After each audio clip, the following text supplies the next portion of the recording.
Les skis sont légèrement différents des skis alpins classiques. C'est des skis qui vont être un petit peu plus légers pour faciliter la montée. Fixation qui est un petit peu différente, qui va permettre de libérer le talon avec des petites cales. Et bien sûr, on retrouve une position de descente comme sur vos skis alpins classiques.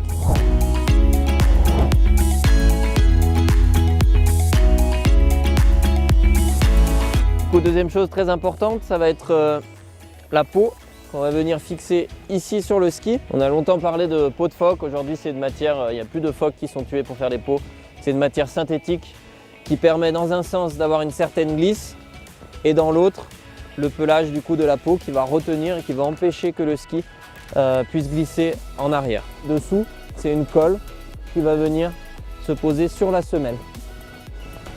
Et on l'applique sur le ski en faisant bien attention de libérer la carre métallique sur le bord du ski pour ne pas être gêné dans les dévers. Comme dans les émissions de déco, après on maroufle un petit peu pour bien que la peau elle colle sur le ski.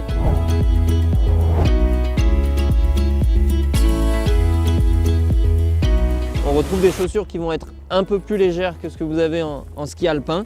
La grosse différence, ça va être la position ski qui se verrouille. Là on retrouve une position de ski comme vous avez l'habitude et là je la libère et du coup ce qui va me permettre d'avoir un déroulé de pied beaucoup plus confortable pour la montée. Le petit conseil que je vous donne, c'est de ne pas trop serrer les chaussures, de ne pas laisser tous les crochets ouverts. En général c'est comme ça qu'on fait des ampoules ou qu'on a des échauffements dans la chaussure sur le pied. Donc on serre un tout petit peu, ça c'est du confort, c'est à vous de moduler.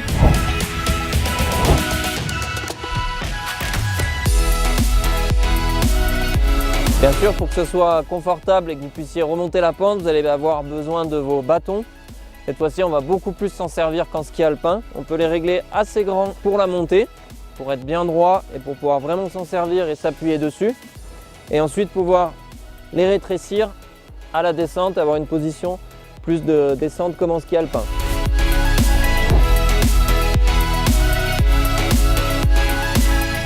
Vous avez différentes pratiques possibles pour le ski de rando.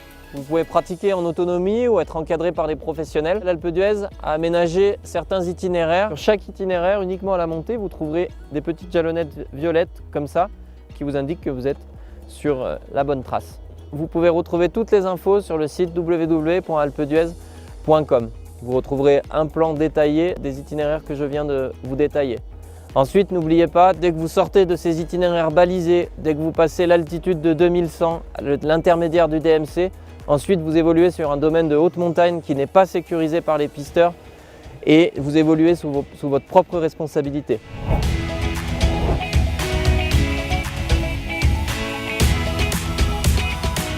Pour la pratique du ski de randonnée en dehors des itinéraires balisés, vous aurez besoin du coup du triptyque qui est le DVA, le détecteur de victimes d'avalanche, qui fonctionne comme une balise émettrice qui émet des ondes et qui, si jamais vous êtes enfoui, permettra aussi d'être recherché. Vous avez besoin d'une sonde pour localiser la victime sous l'avalanche et d'une pelle. Alors pour que votre pratique soit confortable et dans de bonnes conditions, vous allez avoir besoin de certains matériels.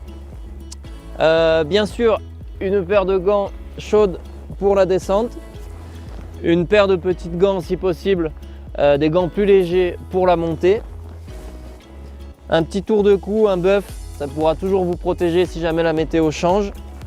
Une paire de lunettes de soleil bien sûr pour se protéger.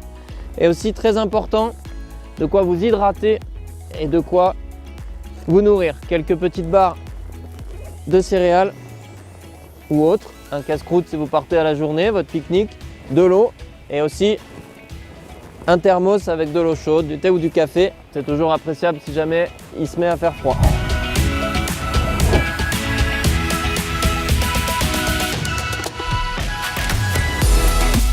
On pratique bien sûr des initiations. Là, on peut sortir de ces itinéraires balisés. On peut vous emmener à peu près de partout où vous voulez, à la demi-journée, à la journée. Ça peut être ici sur le domaine de l'Alpe d'Huez ou ça peut être plus loin.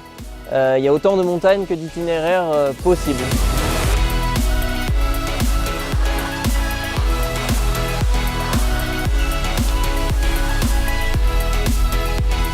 Voilà, maintenant vous êtes fin prêt pour partir en ski de rando. N'hésitez pas à venir nous voir au bureau des guides, on vous accueillera avec plaisir, on vous croisera avec plaisir sur les pistes en ski de rando. Faites-vous plaisir, profitez du ski, passez de bonnes vacances, bon ski, à bientôt.